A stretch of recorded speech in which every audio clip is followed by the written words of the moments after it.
Hi, this is Paul Sulentrop with the Wichita Eagle and Kansas.com. Getting back to the Missouri Valley Conference travel channel, I've kind of fallen behind, so we're going to try to get these last few stops in before the Missouri Valley Conference tournament. I'm going to show you around Cedar Falls, Iowa, and University of Northern Iowa in this edition. And I started traveling the Missouri Valley Conference in 2005, and every trip to Cedar Falls brought a new level of horror because of the icy roads and the bitter cold weather, and that was even during baseball season. Most of the time I fly into Cedar Rapids and then drive over to Cedar Falls, which is about an hour away. Sometimes I drive the whole trip.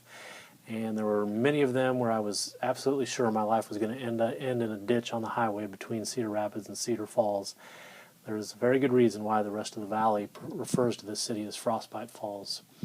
However, the last two trips to Cedar Falls, I've been fortunate to get some nice weather for January and February standards. And when the Shockers visited there a couple weeks ago, I had some more time to look around the city, and there's some really nice areas that it was fun to look around. The campus is very nice. They've got a downtown area that's not far from campus that really has some good restaurants and some interesting buildings, and looks like it'd be a fun place to hang out.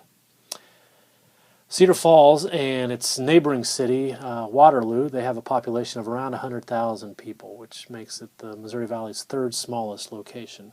Northern Iowa's enrollment is 13,000. It's about 2 hours from Des Moines, 3.5 hours from Minneapolis, and Northern Iowa's had quite a few players from Minneapolis and 5 from St. Louis. The Panthers play in the McLeod Center, which seats around 6,600 people, and it's really the perfect size for this university and that community. You know, I think there are some arenas in the Missouri Valley Conference, like Indiana State comes to mind, that are probably 2,000 people too big, and it's just really hard for them to fill it or even come close. For UNI and for the Cedar Falls, Waterloo, that's just about right. They built the arena in 2006, 2007, and it just seems to fit them perfectly. Basketball doesn't have a whole lot of tradition at Northern Iowa.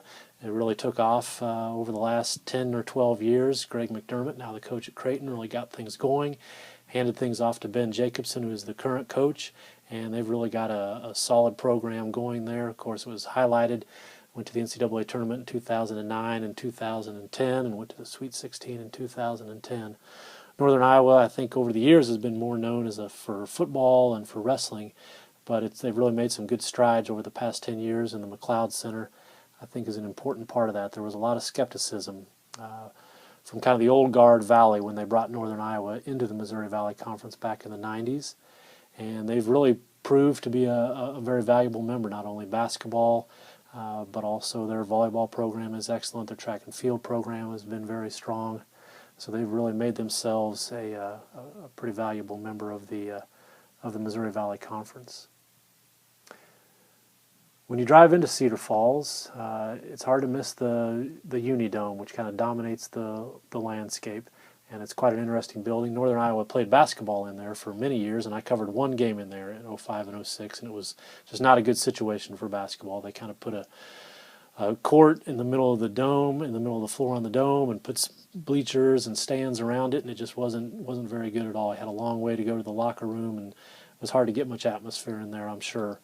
So building the McLeod Center really helped that out. But the UNI Dome is just a great building. It's got a lot of valuable indoor practice space that all the sports at UNI can use. They play football in there. They run track and field in there. And I've been there on weekends where they've had youth soccer tournaments and car shows, and they have a lot of concerts there. I think you can even play a softball game in there. I don't know if you can play a regulation softball game, but it's certainly got the space, and the ceiling is high enough to do those kind of things.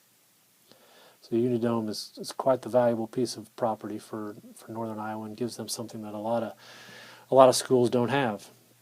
All right, I'm going to wrap that up. Thanks for watching the Missouri Valley Travel Channel. Next stop will be at Evansville.